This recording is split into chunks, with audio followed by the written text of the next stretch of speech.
This view of the village at Robin Hood Bay on the coast of England is a wonderful example of how well architecture and trees work together, and there's this lovely frame of roofs in front of this enormous tree.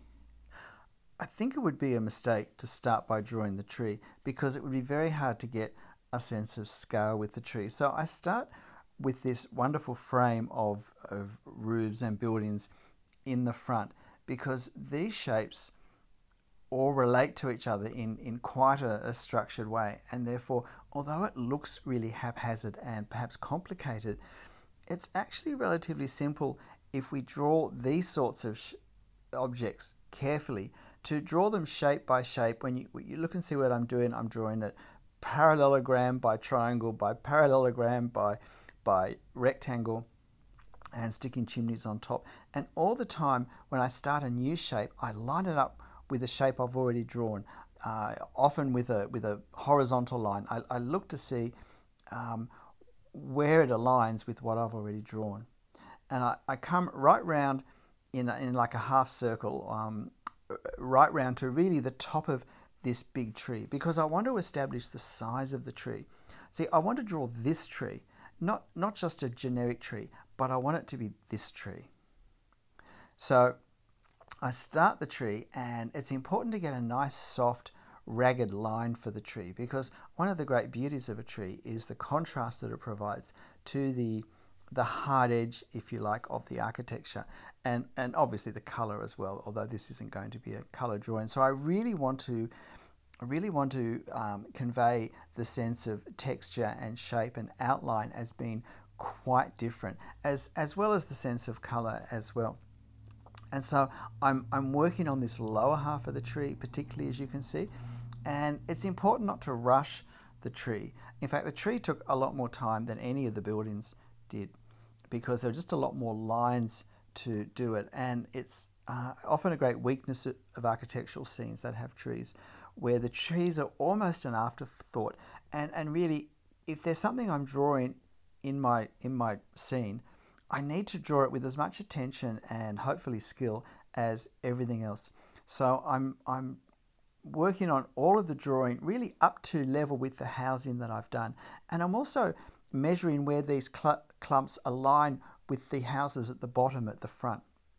So I've pretty much done that, and now I need to draw to continue this ring of houses around the tree, so that I can then complete the top of the tree, because I don't want to put the tree where there needs to be roofs, and so I'm sort of doing it bit by bit. As I said, I want to draw this specific tree, not just any old tree, because if we just end up drawing a generic tree, it'll start to look more like a symbol for a tree and not like an actual tree.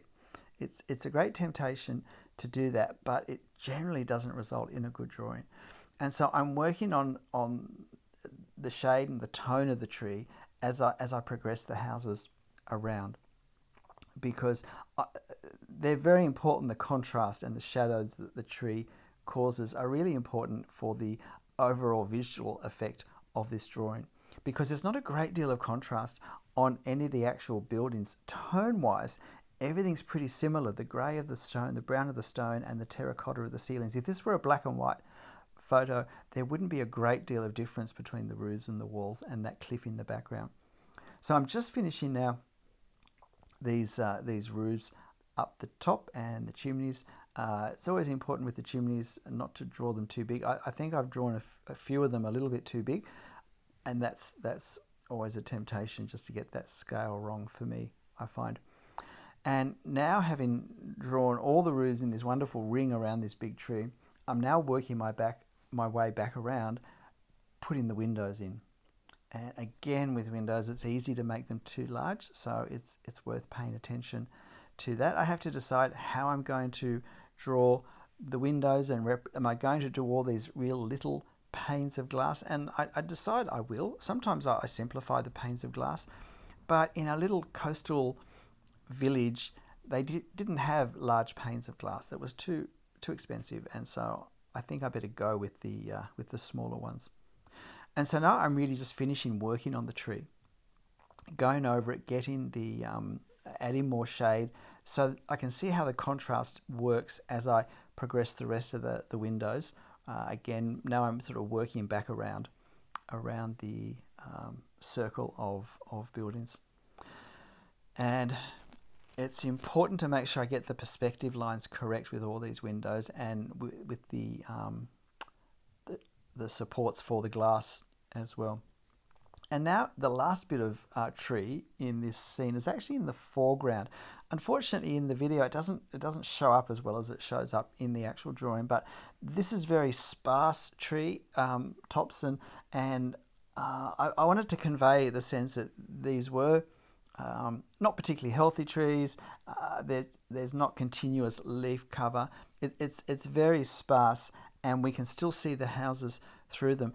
But I always think in this sort of situation, it's important to draw the foreground object first. So that's why I didn't draw all the details of the buildings in front of, that are behind these trees, these very spindly older trees down the very front. And look, just to finish off, I add some texture lines for the detail in the brickwork and a very simplified way of indicating the tiles.